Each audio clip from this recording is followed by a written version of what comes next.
just as a way of a very quick review, anytime that my brain thinks about if it's going to engage in a behavior or not, it does a really quick and simple equation of how much effort do I need to put in, and then I'll say maybe a 7, and then how much reward am I thinking I'm going to get on the other end, okay? And then $15 an hour. See, there you go. So a $15 an hour to me is a 6 or a 7. I might be like, okay, those are pretty balanced. But then if you said that $15 an hour, Felicia, I'm going to get in an IOU in 6 months, I'm like, oh no. It decreases the value of the reward. Okay? So we're gonna talk about this tonight when we look at our reinforcement system. Our equation still has to be correct. If our equation is off, it doesn't matter what kind of system you use, it's not going to work. My brain has to be thinking, my brain wants this. Super low effort, really high reward. This is like, my brain's like, yep, 2 thumbs up, doing it every single time. You bring me more to where it's like kind of close, and then my brain's like, yeah, okay, maybe. You all of a sudden flip it to high effort, low reward? It's an absolutely no. I don't care how cool your system looks and where you found it and how great the lamination is. What was that called again? Right? It's just not going to work.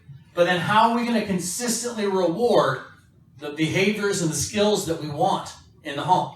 And then we reward them, and then this is how you groove. Oh, I touched something. There we go. This is how you groove that path. So remember the video where it had the path that was already grooved over here, right? We're going to do this one over here. We're going to groove in the new path, and then this is how it happens when we repeat this over and over and over again. Okay? So just sort of in way of review. I want to talk a little bit about bribery and reinforcement. So bribery is when we provide reinforcement after a behavior occurs that we want to end or that we don't want to continue. I'll give an example of going to Target. Okay? I get up into the line, and my daughter says, I want a Snickers bar, I want a Snickers bar, give me a Snickers bar right now. If then I say, okay, if you just be quiet right now, then I'll buy you a Snickers bar. That's bribery, because the only time that me offering the Snickers bar came was in reaction to the crying and the tantrum. Right? The reason why that's bad over time is the cue routine reward that I would teach in that instance is you get up to the line, right? The routine that I taught was cry. Cry, then you're presented with an option of a reward. Okay? And I'll show you what that kind of leads to, right? Bribery leads to negotiation. Right? Because if today it was a Snickers, well, then what about 2 Snickers? Or can I get Skittles too? Or, right? It leads to negotiation. Now, reinforcement is different, because what we're going to talk about tonight is setting up a system that provides the reinforcement being available before any behaviors happen that we don't want to continue. So the flip side of that at Target would be, okay, sweetheart, we're going to get up into the line, and if you don't cry in the line, then you get a Snickers bar. See, that's different, right? Now we come up, and now same signal. We get in the signal, or we get in the line at Target, same signal, but now the behavior that leads to getting the reward is not crying. That's the behavior that leads to the reward instead of crying. See how it's different? Right? So that's the difference between the two. If you find yourself negotiating, it probably means that the only time that reinforcement is coming out is when something's happening that you want to stop. Right? Now, what I do tell people, because sometimes I give this little speech, and then, they they never want to, kind of bribe again, or they get in that scenario and they're like, oh, I went to this talk, I can never get the Snickers bar. If you get into a situation where you maybe haven't set up a system or you haven't set up a way to get the reinforcement, and you kind of just need to get through it, and then come with a plan the next time, right? You don't have to sit there in the line at Target for that one time and kind of sort of die on that mountain, if you will. What I would recommend as a clinician is I would say, give the Snickers bar this one time and then come up with a plan. You're going to be better off doing that than kind of dragging your son or daughter out kicking and screaming, because you're probably not going to go back to Target at that point to even give it a try again. All right? I would just say, move along, give the Snickers, but then come back with a plan the next time. If you come back without a plan the next time, then, okay, now you're going to be going down kind of a tough road, right? Because every time that you bribe, you're going to have to kind of eat away at that learning history on the other side. All right? So does that make sense? Just a quick one about bribery and reinforcement. The reinforcement leads to the strengthening of new behaviors. This is how we get that pathway in the brain. But if we're doing the bribery side, we're still creating a new pathway in the brain, but look what's getting strengthened. The negotiation skills, right? And the realization of, I wonder if I tantrum in this environment, what kind of reinforcement you'll bring up to me that might be available. So you just got to be a little bit careful. None of us were born understanding the concept of money and what that is. That's not something that is just born into us. Okay? We have to learn that in life. And that is going to be what we're going to do. Okay? Now, I always like to put this up here because I think, especially when I talk about reinforcement systems sometimes, people get really hung up on, well, what type should I use? Or what should it look like? And I always try to emphasize the fact that we all really, how many people want a $100 bill right now? Come on, raise your hand. I know you do. Well, I want one. I'll take a $100 bill. Yeah, I'll take $200. You'll take 200. Yeah, there you go. It's just an old, passed around, dirty piece of paper. That's all it is. If you look at it in its physical sense. But we want it because we've been conditioned to know that it can buy us things that we want. Okay? So don't stress too much about the type of system that you're using. Think more about, am I using this consistently enough in all the key parts we're going to talk about so that my son or daughter wants it the same way that people want money? Because once you have that, then they start coming to you and looking for it. And that's when you know. I have that in here too. That's when you know it's working. Let's talk about a couple keys to a really great reinforcement system. Key number 1, clear rules and guidelines. Think about money. Money has pretty clear rules and guidelines. If you don't work, you don't get paid. If you don't work, you don't get paid. And when I go to use money, something costs $10. I hand over a $10 bill. That is consistent. It consistently gets me that thing, right? Now, this has to, I guess, be somewhere that will take a US dollar if I'm thinking about US dollars. But if I'm somewhere that is accepting US dollars, whether I'm here or in California or Alabama, something costs $10, I hand them a $10 bill, they are going to hand me the item. It's consistent. So the rules, everything, it doesn't vary based on the day. Something costs $10, I hand over $10, the person doesn't say, well, you know what? I don't know, I'm having a bad day, so for you, it's 12. That doesn't happen. If it did, I wouldn't like money as much. That would devalue money to me. Because I'd be like, well, I don't know, I'm going to go to the store and sometimes it costs $100 and sometimes it's $125. So, I don't know, this whole money thing isn't working out that great for me. All right? And let's think about this. I don't have it in here, but if we all weren't able to consistently rely on money to get us things, what would we do? What happens? Steal. Exactly. Right. I'm going to engage in other behaviors in order to get my wants and needs met. Correct? Right? So just kind of keep that in mind. That's another benefit of having a fairly consistent reward system in your home, is that it gives you kind of that safeguard against that.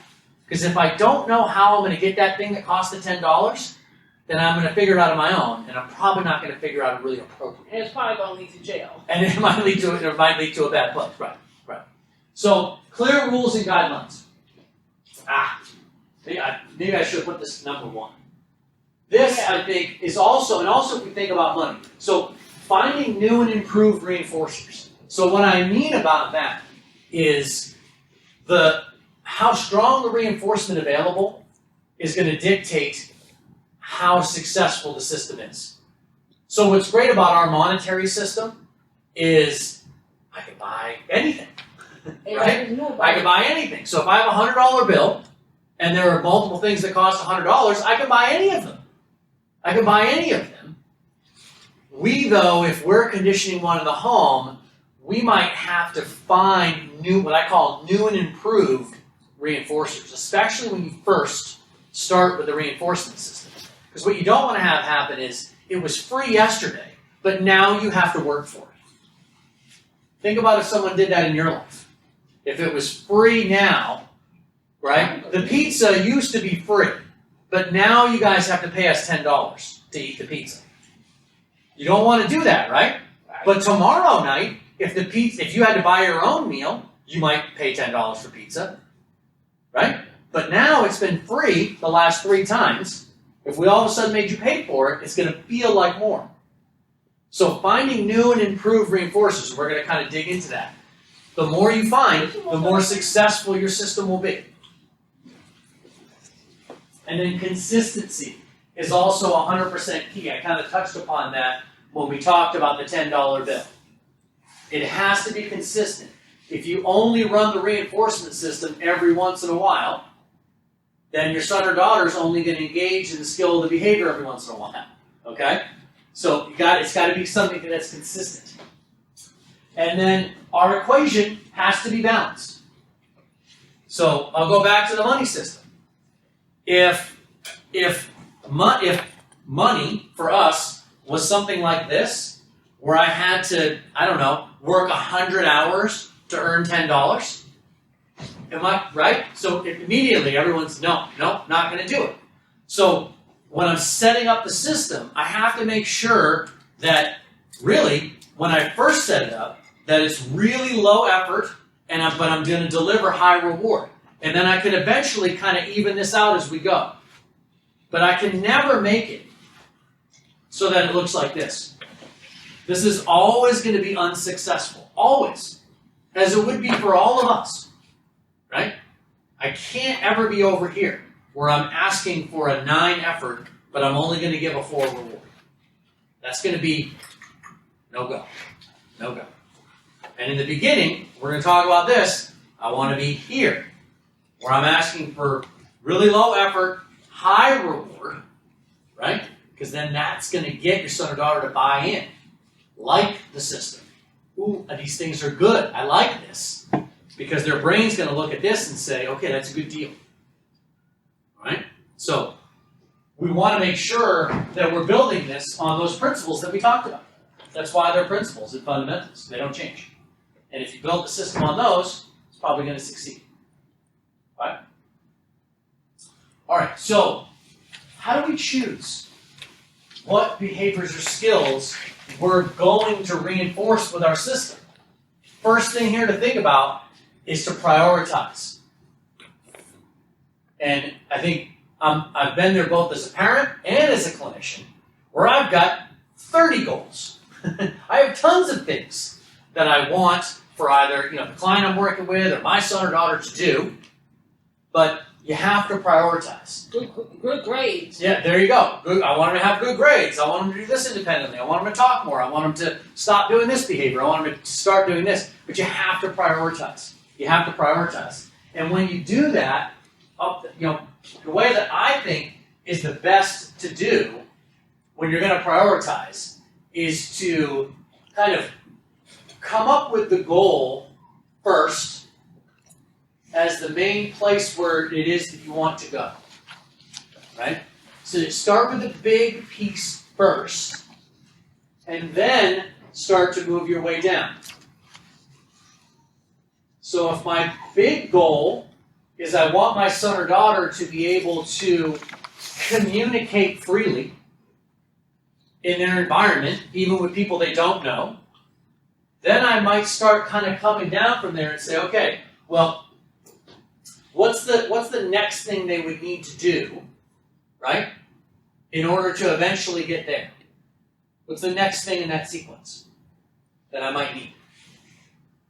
Now when we start to get into a little bit of prioritization, you're going to start to we kind of get close to that line that I talked about in the first class, about kind of going from the practical strategies that we talk about here to where you really need a clinician to do a full assessment, okay? So I think if you're really needing a lot of help with this prioritization, you got to get some people to come in that are really clinical and know. I mean, we have a lot of training in doing this. So this would kind of go a little bit past the practical. But I think if we think practically, we could probably come up right now, there's only 4 of you guys here, what are some kind of main key points, right, that you really, really think about? So let's do that, because I want to make sure that everyone comes out with a plan, all right? Mm-hmm. So why don't let's start here. What's something that comes right to mind that would be a big priority item for you? Eye contact. Okay. But then as you go, you have to kind of prioritize, because you don't want to try to do too much at once. That can be really overwhelming with the system. Now, we clearly define what will be reinforced. So as I look at these different examples here, what you have to make sure that you make clear, first for you, and then for your son or daughter, is what specifically is this?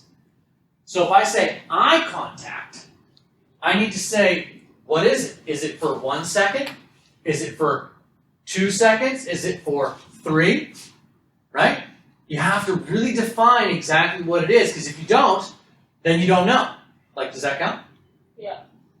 Does that count? Or, so you have to really decide, right? And sometimes you have to kind of role play out what it is, and you have to think about this. Remember, we want low effort, high reward. So if I'm working with someone that gives no eye contact currently, and I say the only way you get reinforcement is if you give eye contact for 5 seconds.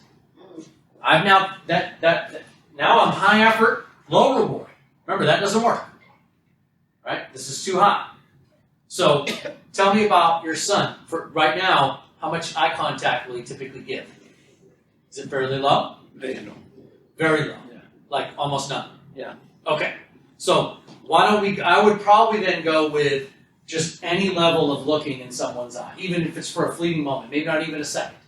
I would start there because I want to go as little effort as possible, and I want to make the reward really high, right? But you have to define what it is first, because it can't change. If it changes, if sometimes I get the reward when I go like this, but sometimes I have to go like this, now all of a sudden I don't want it anymore. That's like when I went to buy the thing for $10, but sometimes it's 12. Now I don't like the system as much. Okay? So I think that makes sense for the eye contact. We're really saying almost any to start. I think that's a good start. Okay, so what will be defined? What will be provided? So you want to always make sure too that you're very clear about how much reinforcement you're going to provide.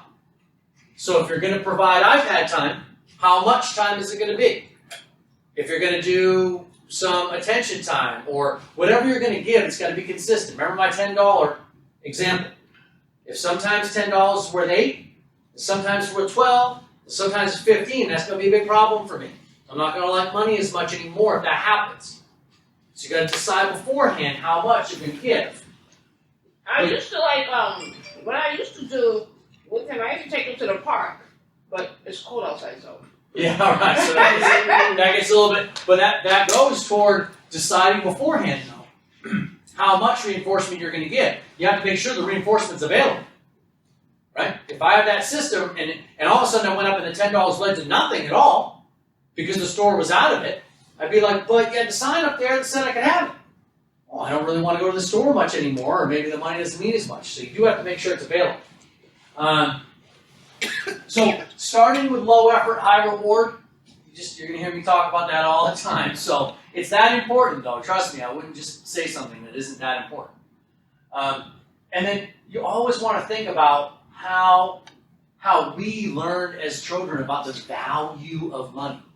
How did we learn about the value of money? It was consistent, right? It was always worth the same thing, and it led to something that we wanted. Okay? When I shoveled all those driveways, walking around my neighborhood, I knew that money was going to be able to consistently buy me things. Which at that time was probably, I don't know, candy and whatever else stuff, but it was going to get it for me consistently. So it's important to remember that. And then what will be provided? So we talked a little bit about this, but this is kind of how you know that your system is working. Is if you can get to the point where your son or daughter is coming to you and looking, how do I earn the stars? How do I earn the tokens? How do I earn the checks? Your system's working. Right? Like, I'll stay on my theme about me walking around the neighborhood with, shoveling snow. I walked out to do that in seeking money. Right? But I had to have already been conditioned about the value of money before that. It wasn't just someone walked up to me and said, Tim, trust me, money's really good. And I said, I got you. Perfect. All I needed was for you to tell me that, and now I'm going to go out and put forth all this effort to get it. I had to learn that over time, and then I started seeking out money. And that's how you know you got the system that works. When your son or daughter starts coming up to you saying, Mom, how do I get more of those Post-its that get me 5 minutes of iPad time? Hey, how do I earn this? How do I earn that? Now you know you got a system that's working. We talked a little bit about this too. I already previewed this a tad, but I highly recommend to not, especially start or at any point, have something be free sometimes, but then sometimes you have to work for it. That's not going to work out super well. If I assume that getting water at Chipotle is free, but then all of a sudden one day they want to charge me for it, it's going to feel like it costs more than they actually want to charge me for, because I used to get it for free. Right? So my equation used to be 0 effort, reward, but now you want to try to slip the effort part in, probably not going to work out too good. Now, it doesn't mean it can't be in the same area. So let's say the iPad has been free and videos have been free. Yeah. You're like, okay, they've been free, it's a little bit tough. Well, then we got to go to the new and improved category. And we say, okay, you can still have videos for whatever time you had, but I noticed that you liked to watch videos about these things. I found a video that's like that, and then that's what you're earning. You're earning me showing you the video that I found. All right, I talked a lot about this, these new and improved reinforcers. So what does your son or daughter like about what they like, I think is the best way to think about it. What do they like about it? And then the more of those things you find, the more powerful your reinforcement system will be. If I can only earn a couple of things, I'm not going to like it all that much. But if I can continue to earn new and different things, new and improved things, I'm going to like to do it a lot more. This is the secret. Talked about this. I would always be testing new reinforcers, and I think I have it here. Yeah. I think a lot of times when I talk about this, about finding new and improved reinforcers, people just think immediately about buying more stuff. Trust me when I tell you, I'm not talking about buying more stuff. Okay?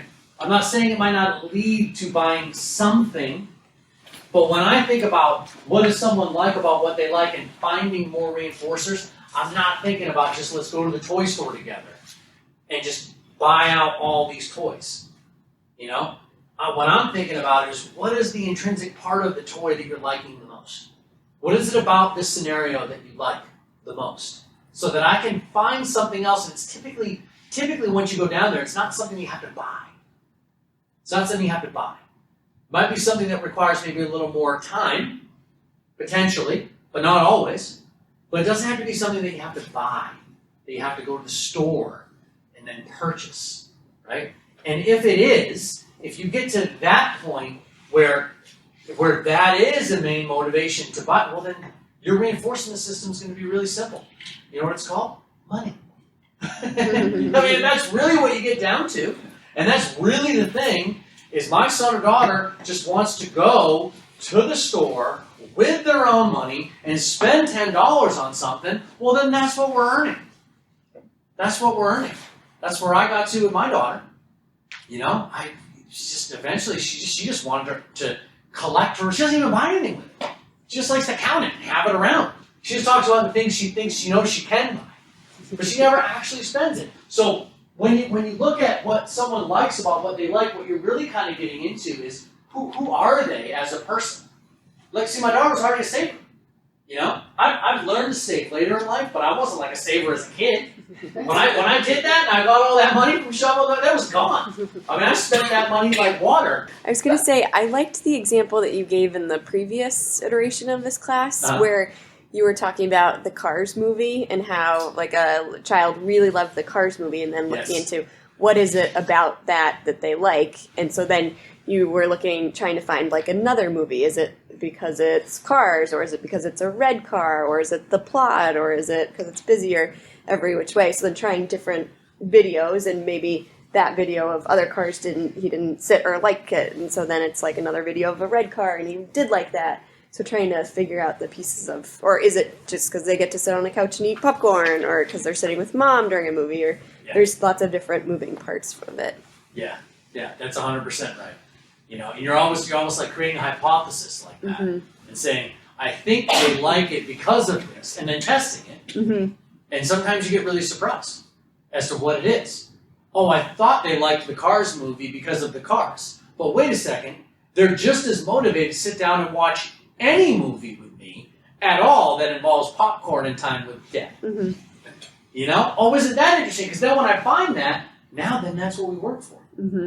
Maybe it becomes popcorn time with Dad, right? Fireside chat with Dad, you know? And if that's what you really like, then great. Or if maybe it was just a movie. Maybe it is movies about cars, and you like action, and you know. But I have to test it to see if that's what it is. So it's almost like a consistent pursuit of always looking for those reinforcers. Because the more reinforcement you find, come back here to my trusty scale, the more reinforcement I find, what can I get over here?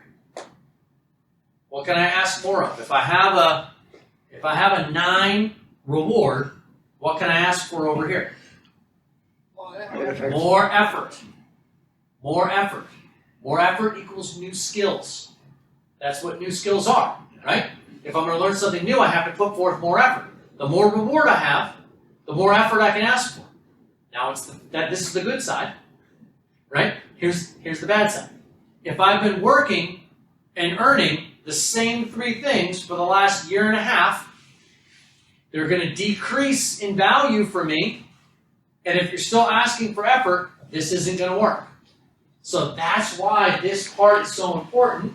It's why kind of the secret, it's not really a secret, but you know, the secret to a great reinforcement system is that you're constantly finding these new and improved reinforcers. So that you can flip this to the other side where you have a ton of reward, a ton of reinforcement, and you can ask for that more effort. And the eye contact is a little more than just fleeting. It's 1 second, 2 seconds. But your son has to want what you're going to be providing on the other end. Okay? What's the best format? So that people ask me this a lot. So what I'm going to say is simple. Simple is the best format. I have a couple quick examples. So here is a really simple, fairly simple token economy. Okay? So this is, I'm working for this, right? This one has 3. You notice these are just poker chips, like I can buy anywhere, that have Velcro on the back of them. This happens to be laminated, but it maybe doesn't have to be. Okay? And then this would just be earning 3 of these leads to this. Pretty simple, right? Now the only thing, the complexity that you have here is this would have to be somewhere, right? And I would want these to be, this is now so this is like the wallet, and here's the money, right? So if I see the behavior that I want to give this token as soon as possible. Okay? So that it comes up here. So this is fairly simple, but I've got a little complexity with I got to make sure I've got tokens. I got to make sure I have them around so I can give them. Okay. Okay? But pretty simple, right? Now what if we went even more simple? Probably my favorite way to do it. Post-its. Post-its. That works. You know why I like Post-its? It's Because cheaper. Cheaper, and I can put them right in my pocket. And I can always have them around. What I can also do with the Post-it is maybe it's a Post-it and I'm writing checks on it, or a circle, or something. Okay? Remember, though, the format itself doesn't matter as much. Remember, it's just a dirty piece of paper, the $100 bill. Okay? Simple is what matters more, because this effort and reward equation applies to you too. If you have a super complicated system, right? That's a lot I would now be asking for a bunch of effort from you. And if you don't get the reward on the other side, it's not going to work. So, I'm not saying anyone has to do Post-its. I love it for its simplicity. You can probably think of another simple way to do it that would totally be fine. But I love being able to just tear off a Post-it. Where are we supposed to put it? What, the Post-it? Yeah. Well, if I'm holding it, I'm going to put it in my pocket. If I'm giving it to the We're child. supposed to post it too. That's what I meant. Oh, okay. Well, so if you have it at home, the other nice thing about the Post-it is you could just put it somewhere, right? You know, and then you can make marks. You can do check marks. Each check mark gets you blank amount of this, or 3 check marks leads to this. So I can stick the Post-it somewhere, which is really, really nice. If I'm out in the community, though, maybe I'm giving the child the Post-it. Okay? Each one of these is going to get you 5 minutes of iPad when we get home. Good job. You just had safe hands. 15 minutes. Good work. Right? Give lots of reward in the beginning. Because you have to teach that if you're going to use the Post-it, if I'm going to walk over and give you the Post-it, I have to teach you what this is worth first. Because if I don't, in the beginning, it's just like when you give a little kid. If I give a little kid a $100 bill, what are they going to do with it? What if I gave my 2-year-old a $100 bill? What's he going to do with it? Eat it, throw it in the trash, rip it. He's going to do, because to him it's just a dirty old piece of paper. The same way that this is a dirty old piece of paper, and that he doesn't know. Same thing. So we have to teach the reinforcement system, right? Don't think like, well, you just give it one time and they're going to know what it is. You have to teach it. We're going to talk a little bit about that too. So simple. Format, simple. Easily created and maintained. That's what I love about the Post-it. I didn't have to create and spot this. It's been created for me.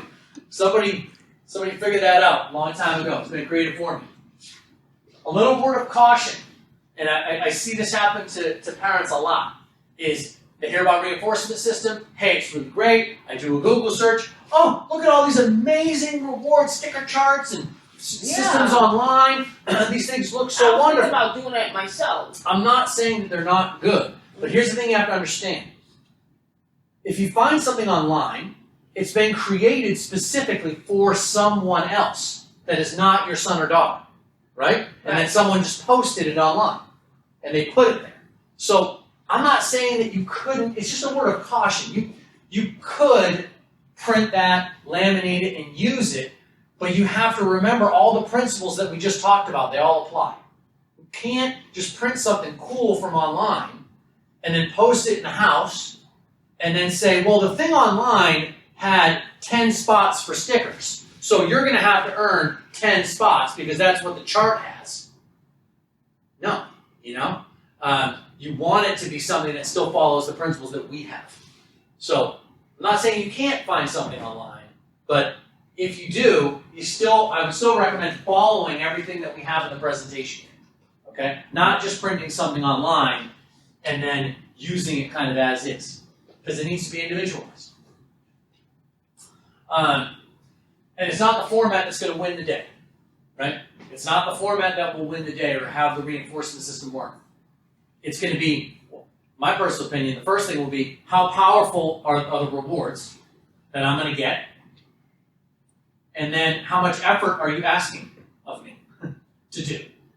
And if you have something like that right there, where it's a lot of reward, low effort, I'm in. And you can have Post-its, you can have tokens like this, you can print out stuff from the Cars movie, you can have a huge token, sticker, chart, whatever. It won't matter to me if it's like this. If it's the other way around, it also won't matter that you have the big old sticker chart and stickers and all that other stuff if this is off. Let's get down to this teaching part. Starting small. What I mean about starting small is when you start the reward system, think about trying to teach your son or daughter about what money is worth. Right? So I usually prefer, in the beginning, more of a you earn one and then you get something right away. Something where you're starting small, where it's a low amount of effort. Let me bring this back up to where we want to be. Low effort and then high reward, so that you're teaching the value of the Post-it or the token or the small hands or the whatever it is. You're teaching the value first. Then you build it up. If it's too much, if I got to earn 3 and 10 and 15 and 20 and all these stickers, then I don't want to do it. Because that's too much. You're asking for too much effort. So I like starting small. If I was going to teach, if it was my first time working with a client and I was using a token board like this, I wouldn't have 2 here. I'd have just 1. That would be it. We do one thing, they get 1 token, they hand it to me, they get this right away. And then we do it again, and again, and again, and again, and now what do they want? This. Right? And then I can do 2. And then I can do 3. But if I start off with 3, my equation might be off. And the kid's like, well, what's happening? Well, I want to eat, right? So I like 1 and 1 to begin. And then kind of bring it out. Then you can earn multiple and ask for more. But they have to learn the value first. Just like money. When they get to a point where they can consistently, whatever I'm asking them to earn this token, if they're able to consistently do it, then I go to the 2. So if I'm saying that you're going to get this token if you give me a kind of a quick fleeting amount of eye contact, right? And right now you're not, but then after we practice it a bit, I'm like, oh, that's it, good job. If you're able to consistently give me the eye contact, right? Then I say, okay, that's my cue that maybe now I can go to 2. And then that's my cue that I can then go to 3. Because you know the effort is less. I know the effort is less. That's it. Or Now I know the effort's less. So then I can go to more. But that's a strategy. If you have something like that big that they're working for, you have a smaller reward, like the iPad for each one of the hands, right? Gets an iPad.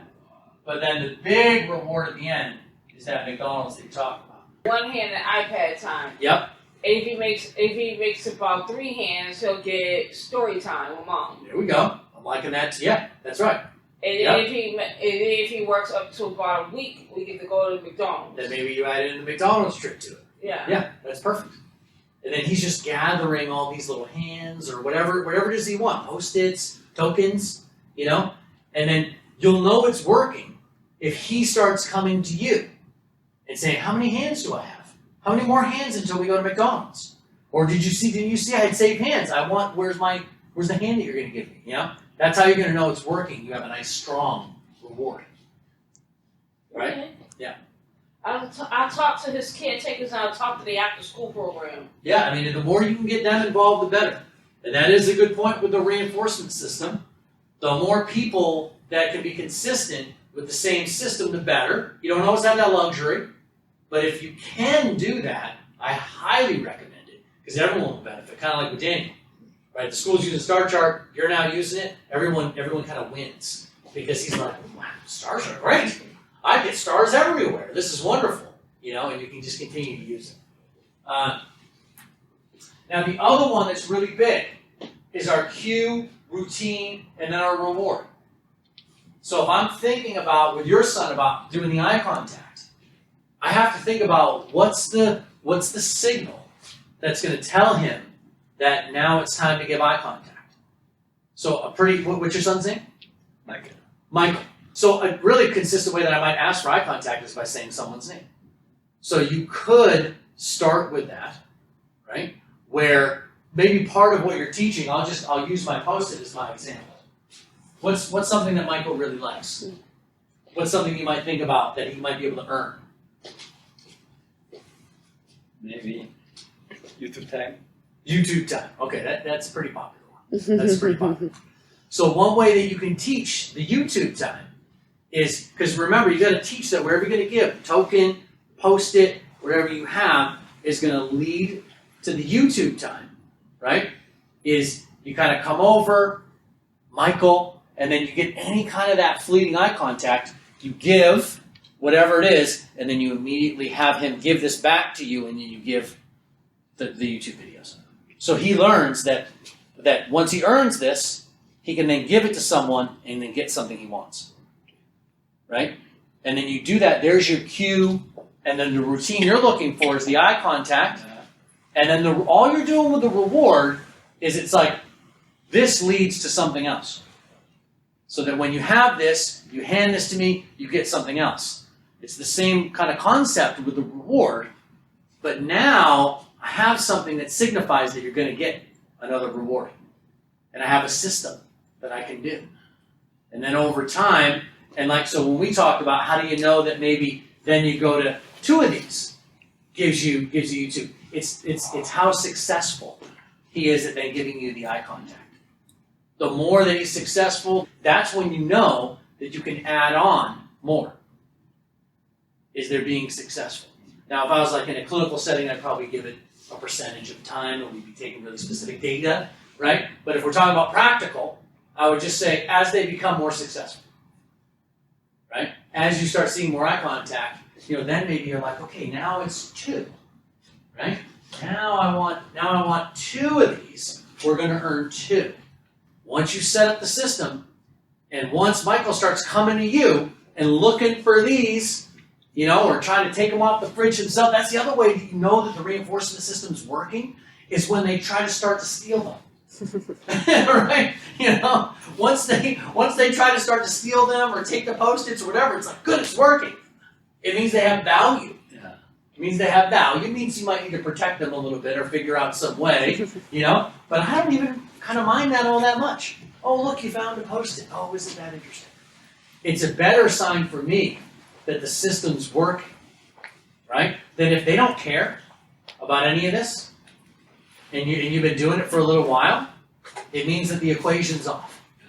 That's all it means. It just means you either need to cut down the effort, or you need to really increase the reward. There are only 2 levers to move. I've got a couple of examples. You guys are probably getting really used to this right here, and I think we print out one of these templates for them too. Okay, so you're getting used to seeing this, and I like that. What you'll notice is that we use the same breakdown when we talked about teaching new behaviors. We use the same breakdown when we talked about teaching communication. And guess what? We're using the same breakdown when we talk about establishing a reinforcement system, because this is how the brain learns. Whether it's learning communication, or a new behavior, or sharing with his brother, it's the same thing. In this example here, one was sharing with his brother. That's what I want to reinforce, right? What's the signal? His brother or parent asked him to share. And then how am I going to reward? So now what we're looking at, when we had done this before, we had kind of put the exact reward in here. All we're adding with our system is we're teaching that something, we're conditioning that something is going to be traded in for something, for the actual reward. So in this case, it was 1 token equals a one-time choice from his favorite toy bag. I love to grab bags sometimes, especially if you've got that kid who really wants something, wants to get something. If you add in the bag concept of it could be anything, you can put your hand in, it just makes it cool, makes it new and improved, right? So that's a quick example. Another example, taking turns in a social conversation. So look at that. We got a couple of these up here. A conversation partner gives a typical cue that it's time for someone to speak, ask a question, giving a slight pause. And then how you reward. Okay, I've got the check marks on my post-its, my favorite over here. It's my fave. Each check mark on a post-it gives 5 minutes of Tim's time to engage in a game of his choice with Mom. So I'm kind of giving an example there, right, of another simple reinforcement system way that we can go ahead and earn 5 minutes of Tim's time to engage in a game of choice with Mom. All right? So these are just a couple different examples up here of a way to break it down. But as you're going home, then you got to think about the signal. That can oftentimes be hard. For Michael, with the eye contact, that signal, I mean, that's a typical one. You start off with saying his name and looking for the eye contact there. And then when we're looking at how we're going to reward, this is how we're going to create the path in the brain. This is where we get into starting small, starting really simple. Again, I kind of like a 1-for-1. I've got to teach that these things have value. Whether you choose Post-its or tokens or whatever, always think of it like money. Always think of it like money at first. But you didn't really know what it was. You've got to teach that if you exchange it with someone, that they're going to give something back to you. Don't just assume. You got to kind of teach that and then start really small. What I would want him to do though is learn first. If you're going to use the hands, I want him to learn first that the hand equals the iPad. Right? I want him to learn first that, okay, this hand gets me the iPad. So you can even start at home.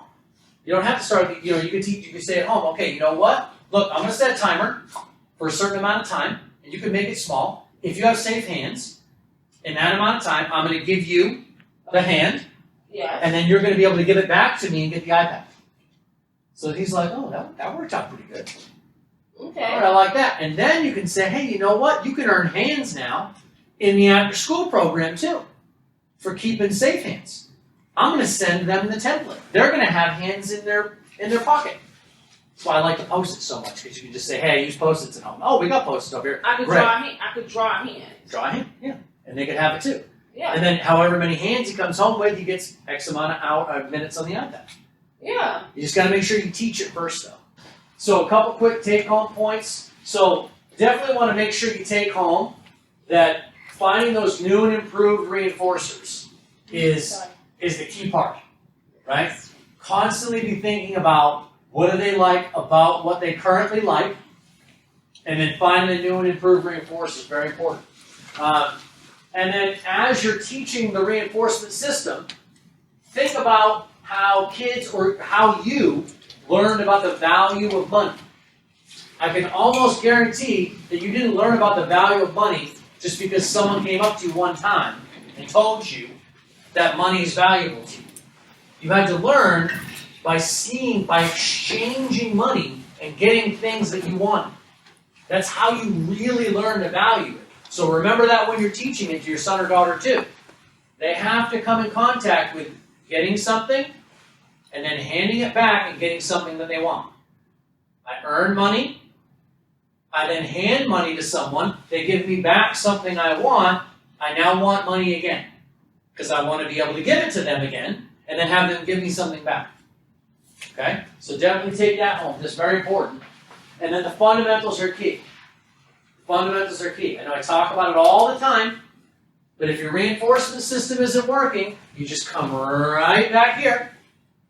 And it's probably because this is flipped and it's too much effort and not enough reward.